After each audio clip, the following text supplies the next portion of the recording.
And so I think this has a chance to be a really nice marriage between what Zebrowski can draw up in the boardroom from a passing standpoint, and what Lubick can bring from more of a design quarterback run standpoint. And then also having a coordinator who has that kind of relationship with your quarterback in Zebrowski, where he knows, hey, this is what Jalen wants me to call in this, 3rd and 8 situation with the game on the line. I think there's an advantage to that as well. And so I think that pairing could turn out really well. Thanks for listening to KC Sports Network, proudly presented by Emprise Bank. If you're thinking about starting a business or know someone who is, check out Emprise Bank's SBA loans. It's always good to know your options, and they can be your partner in possible. Paid all who enter, and beware this podcast. That's right, this is the Paid Podcast on the Kansas City Sports Network. I'm Nick Springer. I'm here with Kevin Flaherty. We're brought to you by Emprise Bank, your partner in all things possible. Member FDIC. If you like what you were watching, if you're on YouTube, be sure to hit the subscribe button at Kansas Jayhawks KCSN on YouTube. Drop a comment, share your thoughts. If you're listening on the audio side, you can do the same thing. Subscribe wherever you listen, and also leave us a 5-star rating and review. Also, as that helps us grow the channel here on the Paid Podcast. And Kevin, listen, the season may be over for Kansas football, but it's been very active over the past couple of days. If you've been living under a rock, the transfer portal opened up on Monday, December 9th, and it has been absolute chaos with literally hundreds of players, thousands of players at this point entering into the portal. And from the Kansas perspective, this is very significant because we've touched on it throughout the course of the season.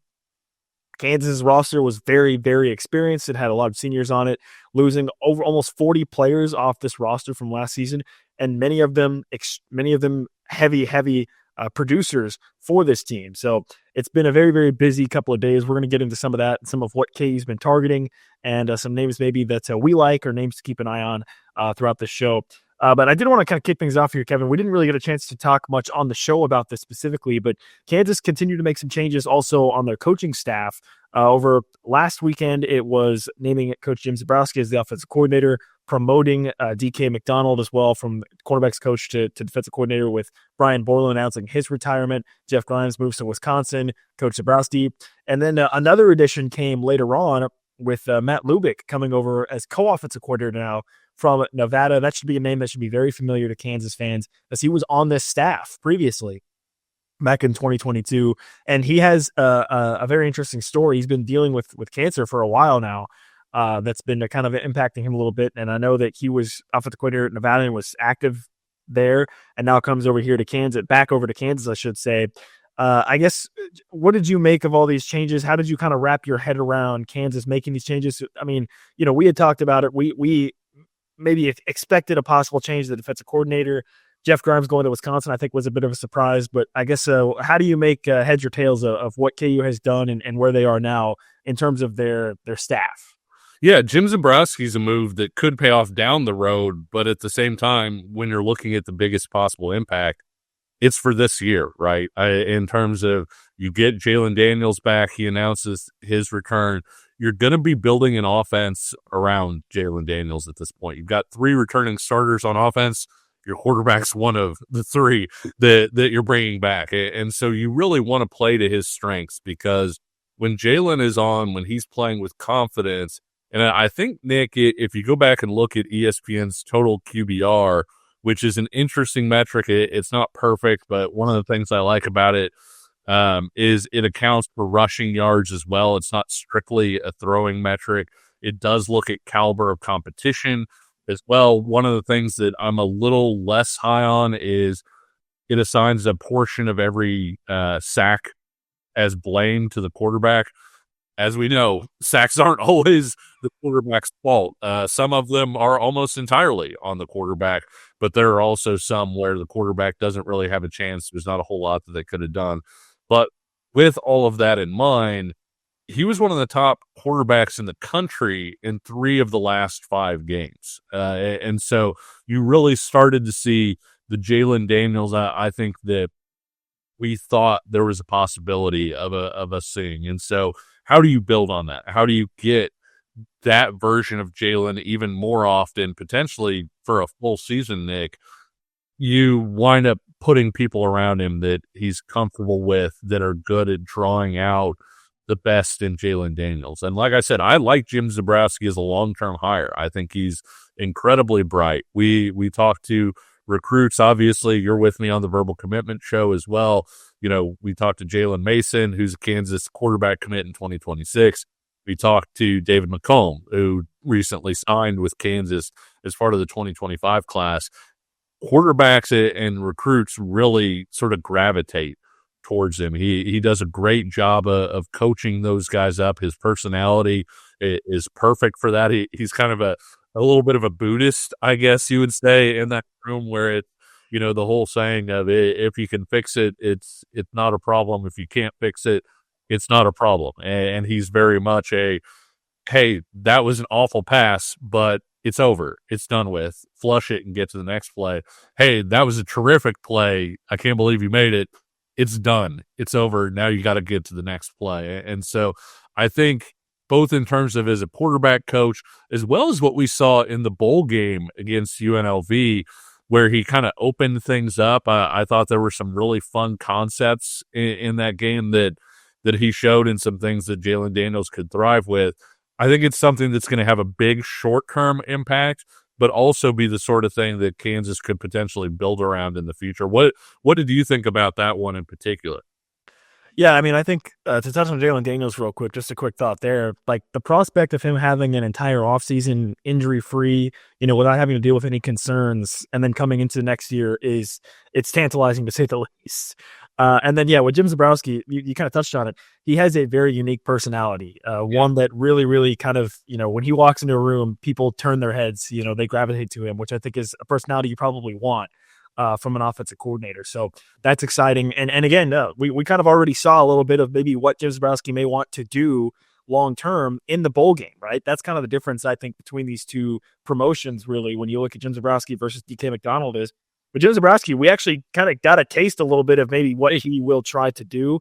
And I actually think with Jim Zebrowski, he's in a unique position, Kevin, where with the transfer portal and with Lance Leipold, he can basically go out and get whatever players he wants to make his offense however he wants it to be, right? I mean, this is a bit of a unique situation in that, you're losing a lot of production, obviously, which can be viewed as a negative, but also you have the opportunity through the transfer portal to go out and find players that are exactly what you want at the college level, right? Like guys that can come in right away. This is not a situation where you have to go out and recruit high school players that maybe in 2 to 3 years are going to be guys that are in your system. You have a chance to take your system and try to find players that you can plug into it immediately, which could end up being a positive, I think, for KU potentially. And again, you touched on it. They have a quarterback to build this whole thing around, right? That's the biggest thing, is that they got a quarterback in Jalen Daniels to build it around.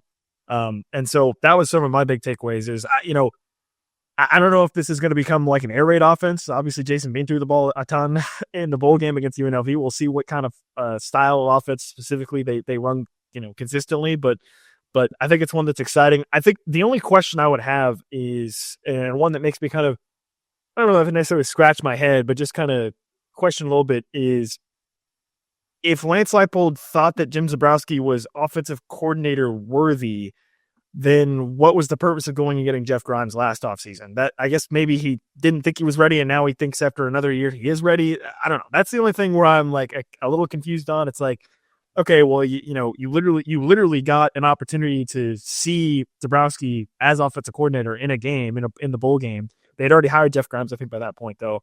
But even still, like, if you thought maybe he was ready for this position, you could have just given it to him last year. But maybe after another year of experience, now he feels like he is ready. So I don't know. We'll see how that works. But I do have a lot more confidence in that hire specifically panning out, because I like Jim Zebrowski as a coach. I like him as a personality. And I think he's got an opportunity this year specifically with Jalen Daniels to really build something. And then, you think about Isaiah Marshall, you think about David McComb. I mean, there is a legit pipeline of quarterbacks coming up for Kansas, which is absolutely what you need in this day and age of college football. Yeah, and I think you did actually make the point. We didn't know with Jim Zebrowski, at least at the FBS level, because he hadn't called the UNLV game. And I hate to say, hey, he was great in the UNLV game, and so they decided, hey, this is good enough. It wasn't a one-game thing, I don't think.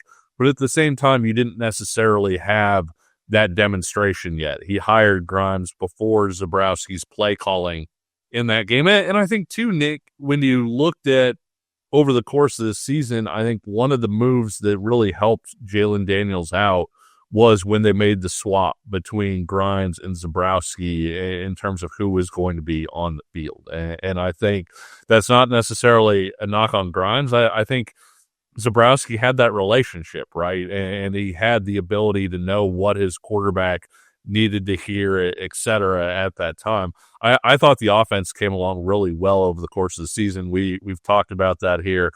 Zabrowski, likely had at least a part to play in that, whether it was just, hey, I'm calming Jalen Daniels down, or whether it was from a game planning aspect. I think the Lubick hire, if we're sticking with offense real quick before we get into DK McDonald, is interesting because of Jalen's talent with his legs, right? And you look at what Nevada did this year, their leading rusher was their quarterback.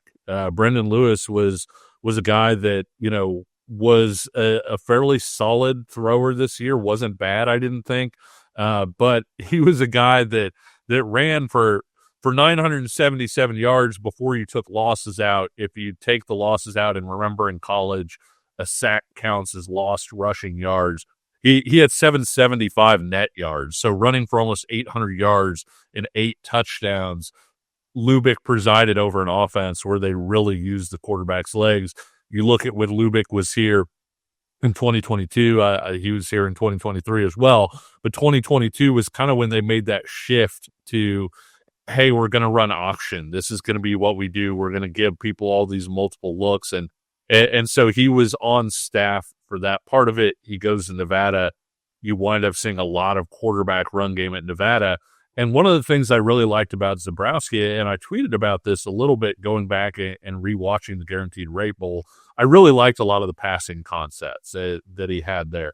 And so I think this has a chance to be a really nice marriage between what Zabrowski can draw up in the boardroom from a passing standpoint, and what Lubick can bring from more of a designed quarterback run standpoint. And then also having a coordinator who has that kind of relationship with your quarterback in Zabrowski, where he knows, hey, this is what Jalen wants me to call in this, 3rd and 8 situation with the game on the line.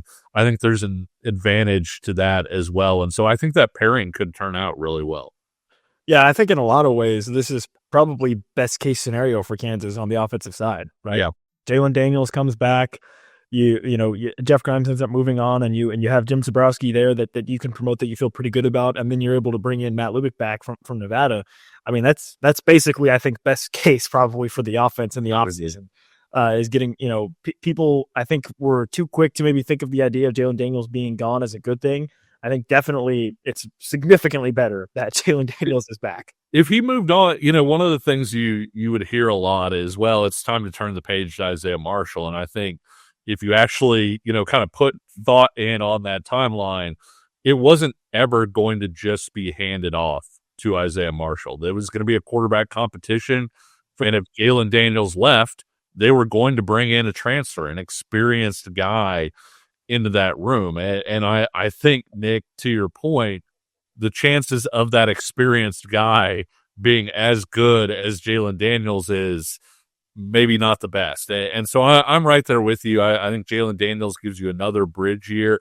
This year, Isaiah Marshall already redshirted, and so you can roll him through some games. You can give him a package of plays if you want to go that route. Even if you don't want to go that route, you can make sure that he actually gets out on the field and plays a little bit, gets a chance to get used to Saturday Night Lights, if you will. I think that's a much, much, much better scenario than, say, bringing in somebody who was an experienced option to compete with Isaiah Marshall, because there's no guarantee Isaiah Marshall would have won that job.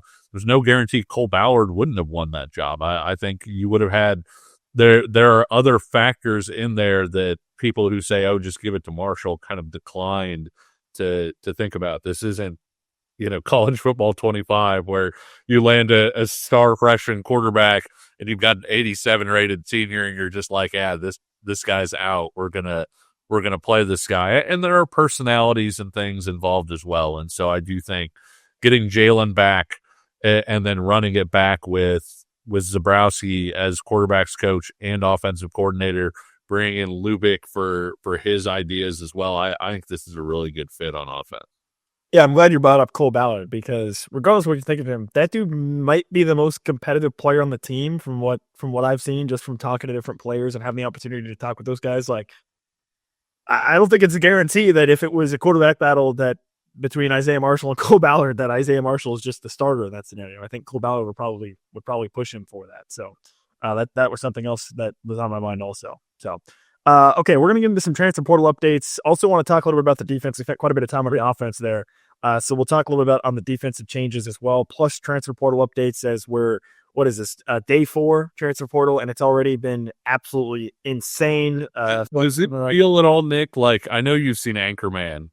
Like, when they're doing the Panda Watch and, like, everybody is exhausted by the end of Panda Watch, where, Panda Watch, this is intense. And by the end, people are kind of chain smoking cigarettes, like waiting for Panda Watch to come to conclusion.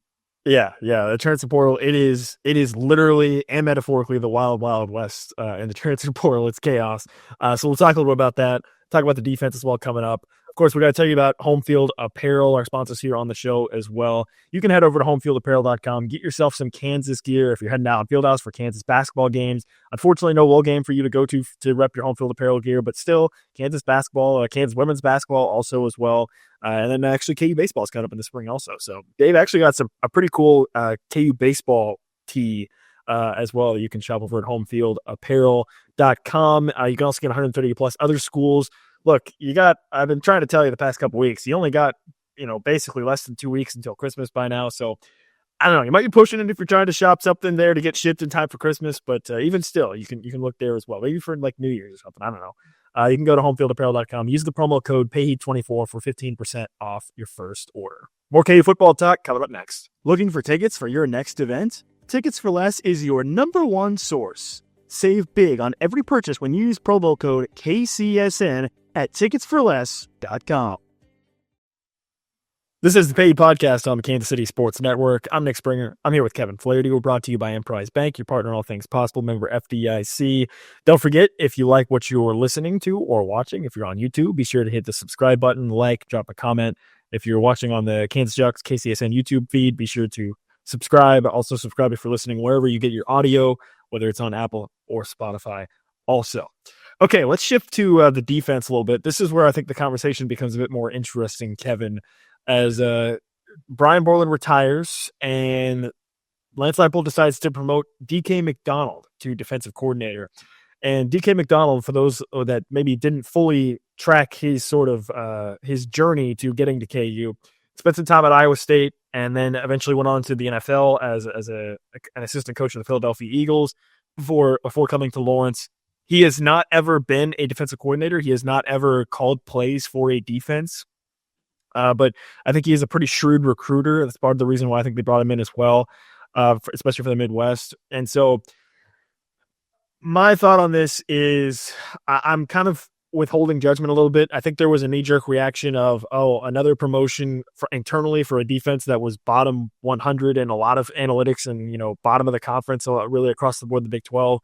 But I also think at the same time, we touched on it with the transfer portal and how crazy it's been already. Like, I think there was probably some pressure from Kansas to get these coordinator spots nailed down before they started to really hit the transfer portal hard, just so they know there's some certainty there, right? So I don't know. I think I'm kind of withholding judgment a little bit.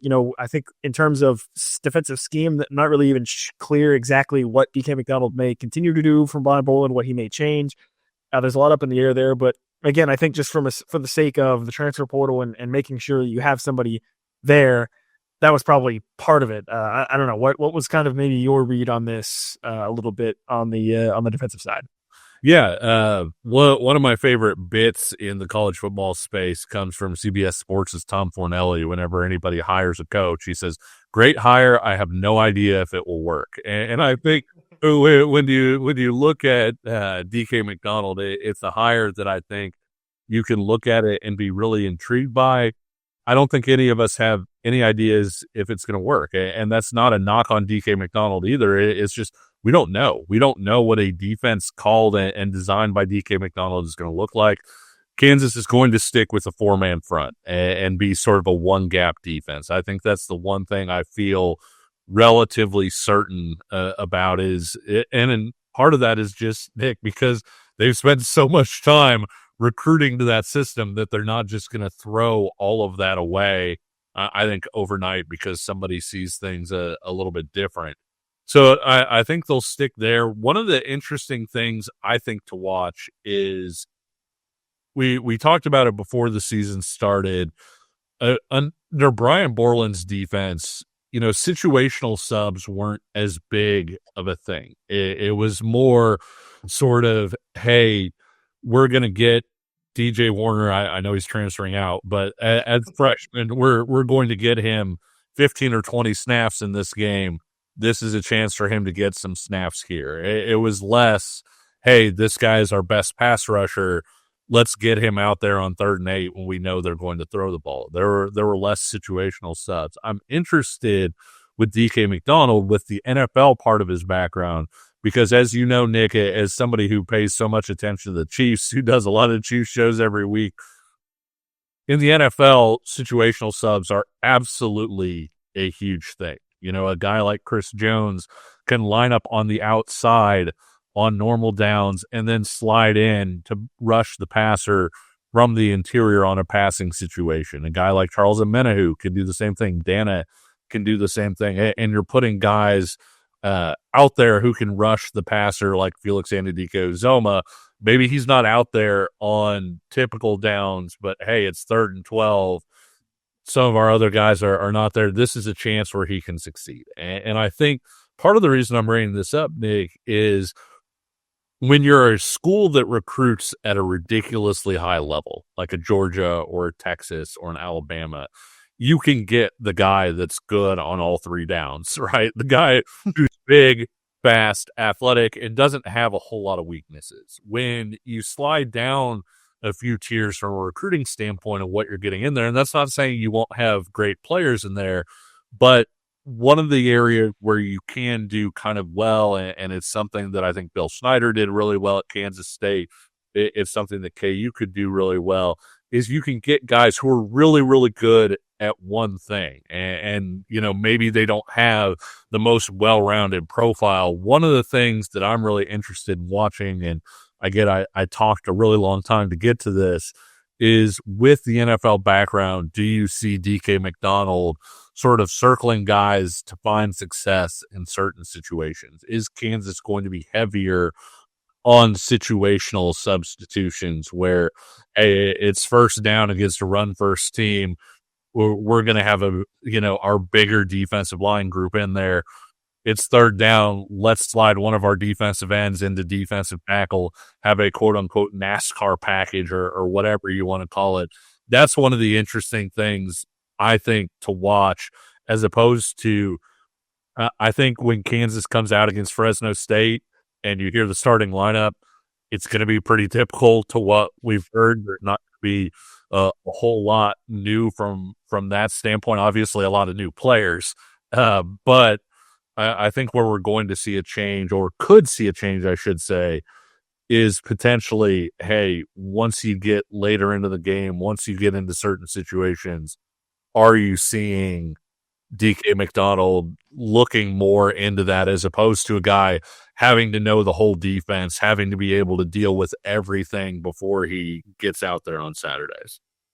And similarly to the offense, DK McDonald is going to have a chance probably through the transfer portal to find some players that he wants to use, because just like on the offense, the defense is also losing a lot of production, right? Three starters returning on defense as well, and all of them on defensive line. One interesting thing, though, I do think, Nick, is they do have 4 DBs coming back who started games this year. With the Dyes started 12 games or 7 games between them. Taylor Davis actually wound up starting 4 games, I think, off the top of my head.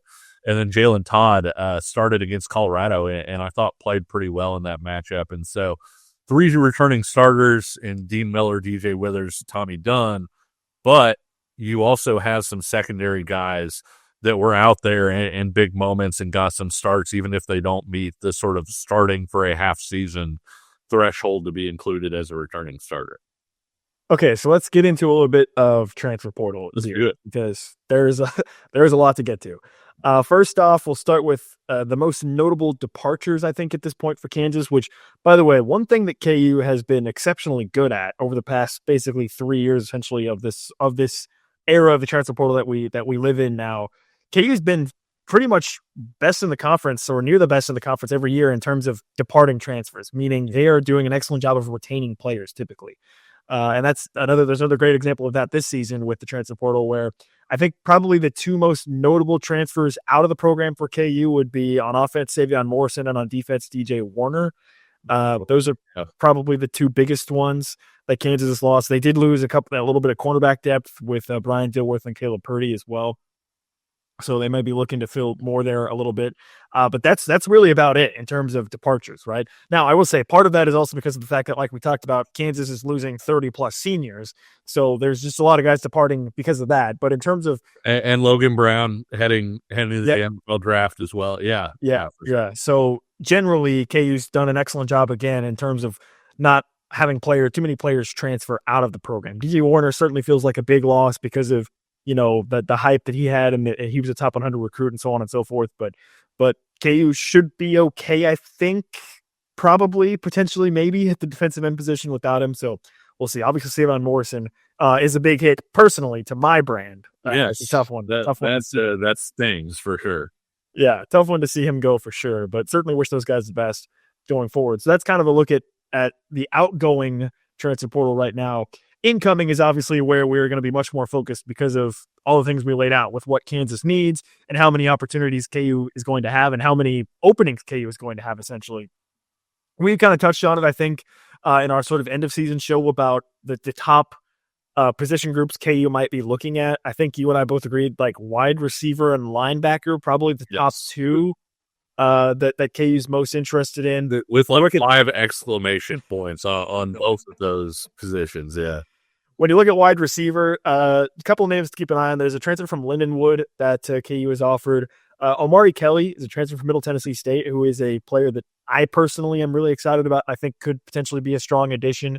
Some other names out there. Terrific. He's really good, and I feel like wide receiver is one of those positions that you can go in the portal and find an immediate impact guy who's going to be really good right out of the box. And I think, to your point, I'm glad you brought up Omari Kelly, because I really think if they were able to get him, he would be one of those guys that you would feel pretty good about. Hey, this guy's gonna have an impact this year.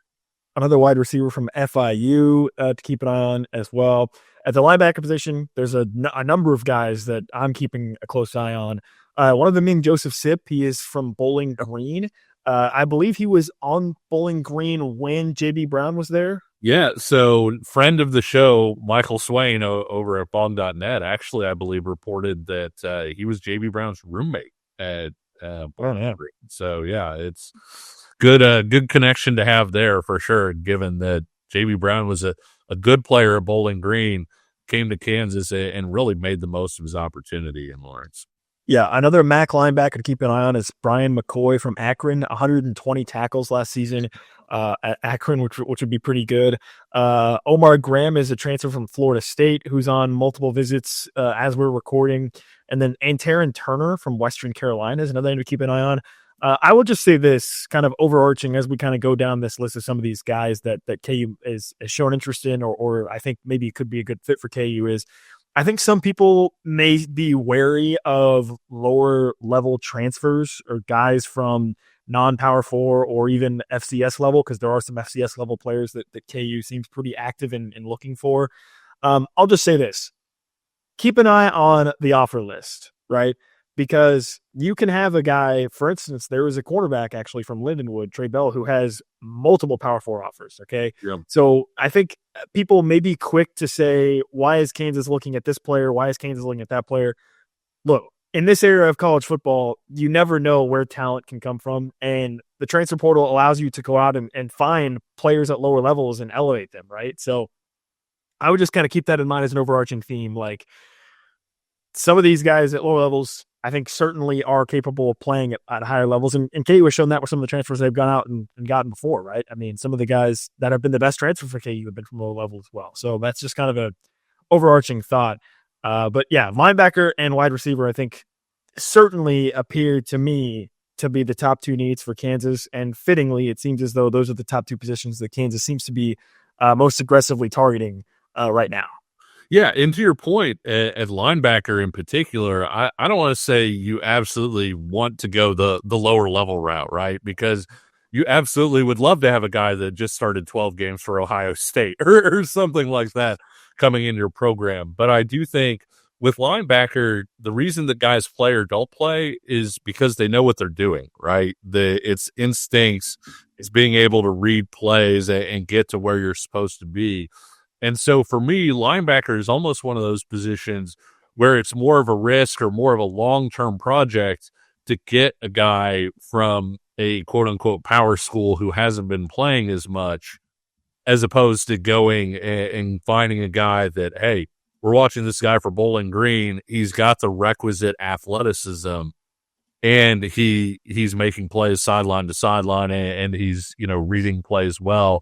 I almost think that's a position. I don't want to say you would rather go that route, but that's a position that certainly lends itself, I think, for looking at that type of kid. I think wide receiver a little bit more is maybe based on athleticism, so you can find a guy that, hey, maybe this guy didn't play as much at a higher level school, but hey, he can really run. We can do something with this. But linebacker, I think, is one of those positions that if you're making 120 tackles at Akron, you're probably doing something pretty right.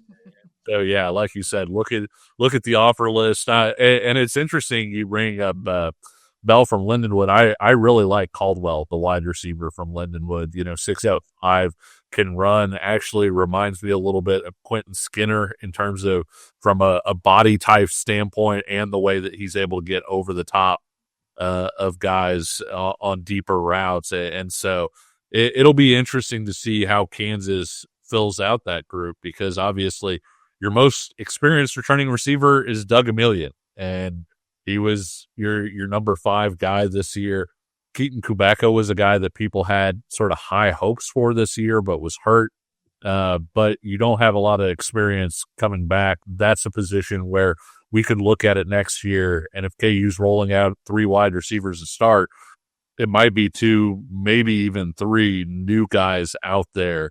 Of course, I like Doug Emillion. Love him as a blocker. He has – it sounds weird to say about a wide receiver, but he actually has a pretty fun blocking highlight tape, I would think, if you put that together. But I do think that both of those positions, linebacker and wide receiver, are positions where you're going to see new names at those positions. I forgot to mention this off the top when talking outgoing transfers. Incoming, Kansas does already have one commitment out of this cycle, and that is a familiar name, and that is none other than Mr. Gage Keys. They've actually got 3. 3 official ones? 3. Well, you look at Bengali Kamara. Oh, yeah. I was talking since the portal opened. Oh, yeah. Since the portal opened. Well, and then also since the portal opened, I guess LaShawn Williams. Oh, yeah, that's true. LaShawn Williams. Yeah, so LaShawn Williams, forget everybody else, and let's focus on a familiar face. Yeah, so they you're right. They do have 3 transfer commits. I'm talking basically since this week, since sort of the winter portal has fully opened up. It's really, I guess LaShawn Williams would be the other one. But Gage Keys is the other one that's officially committed as well. I hear you clucking Big Chicken. Gage Keys. He obviously played at KU, ended up transferring to Auburn, didn't get to play much at Auburn, and decides to come back. And I think beyond just it being a great addition depth-wise on the interior of the defensive line, which is something you were talking about earlier in the show with KU's defense, beyond that, I think something like this actually speaks very, very highly of KU's culture and what Lance Leipold has done, right? I mean, you had a guy who was in your facility, in your locker rooms, knows what you're doing, knows your culture, understands what it takes to be a member of your team, who then leaves and then decides, you know what, actually, I want to go back to that, right? Like, I liked what that was. So that was kind of, I mean, outside of Gage Keys, I think being a guy who could be a really solid piece on the interior of the defensive line for Kansas and kind of showed some flashes when he was at KU previously. I think the bigger picture takeaway for me of a guy coming back like this is, wow, okay, there must be something going right in the KU locker room, right? If you have a player who left on his own and then decided, actually, I want to come back to that. Like that was actually kind of my bigger takeaway, I guess, from that whole situation.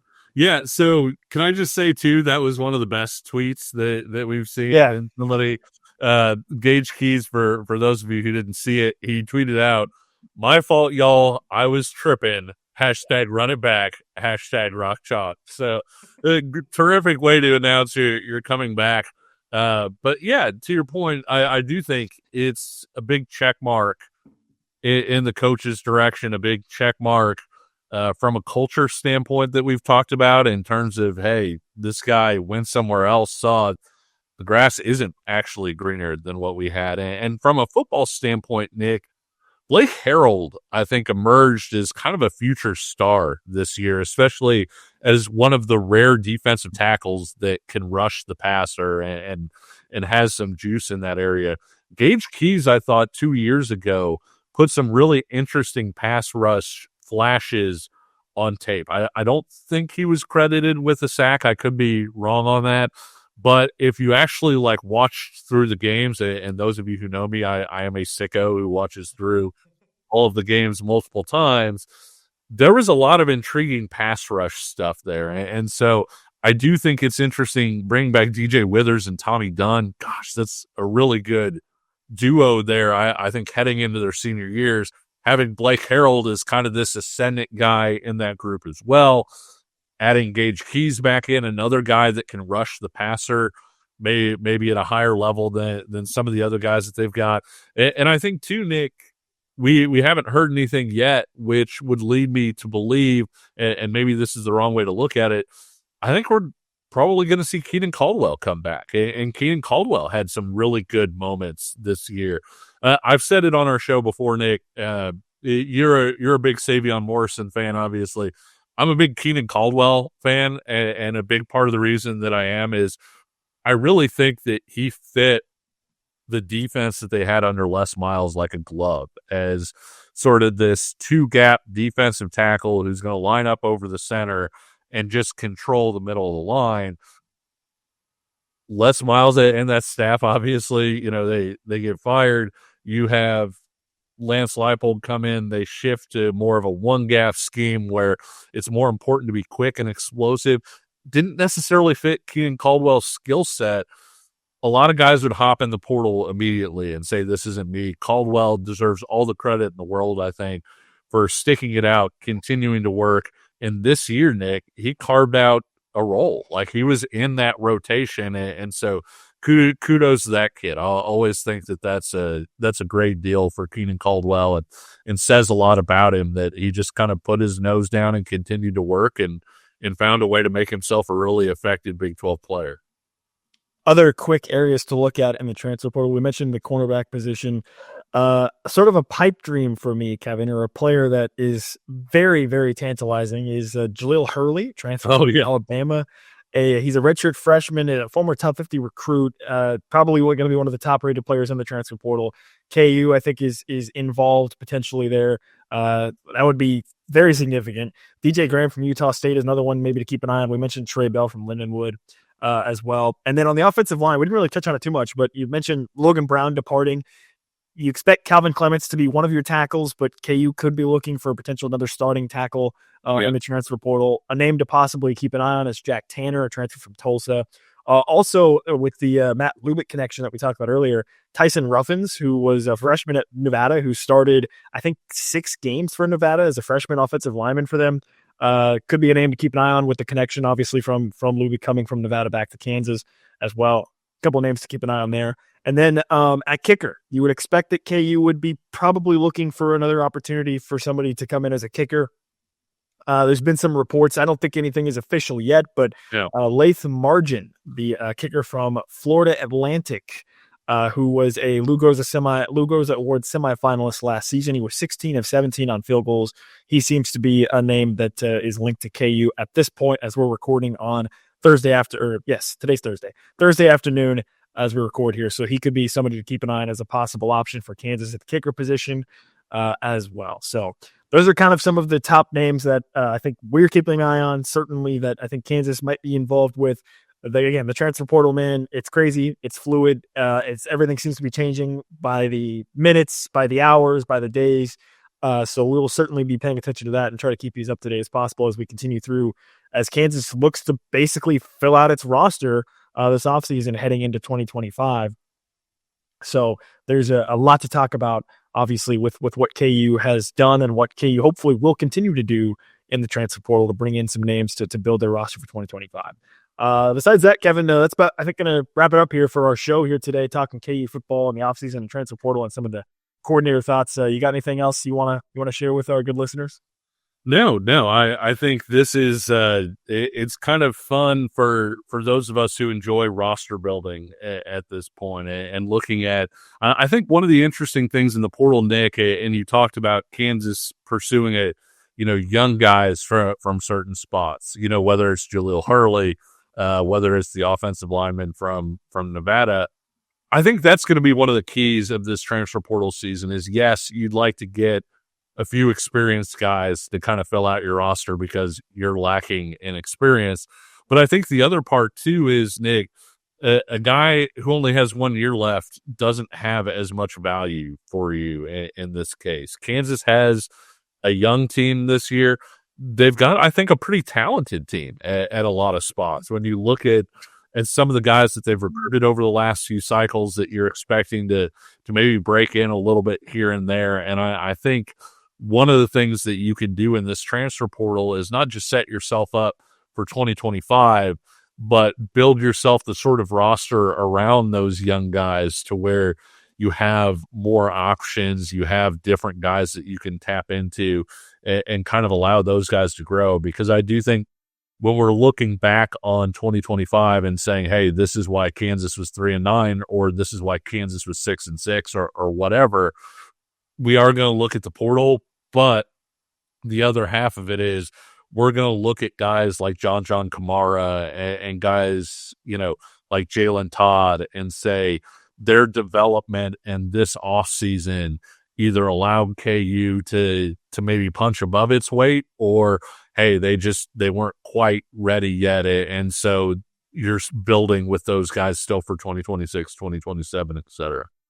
Yeah, I mean, that is a great point when you talk about a transfer portal, right? Is that there is a fine line between, hey, we need a guy who maybe only has 1 year left that can be an impact player this year versus getting a guy that, hey, we has 2 or 3 years left that we feel like, maybe the impact won't be as significant this year, but can be a real contributor down the line. So, all of that stuff. And maybe in some cases, like the 1 year guy is the answer, right? Where you need an immediate starter, and maybe you like a younger guy, but you're like, he's not quite there yet.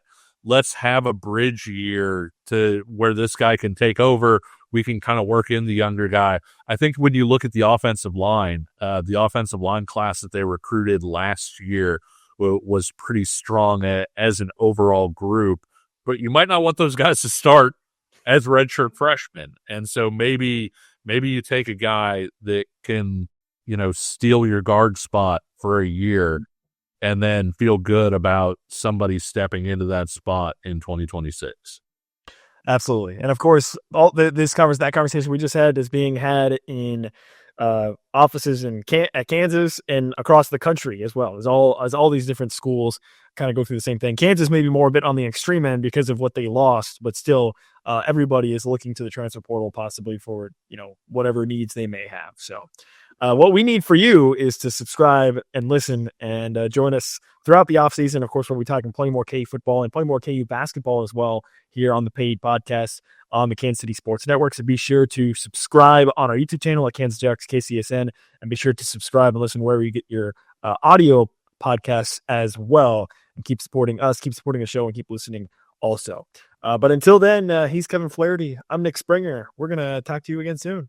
See ya.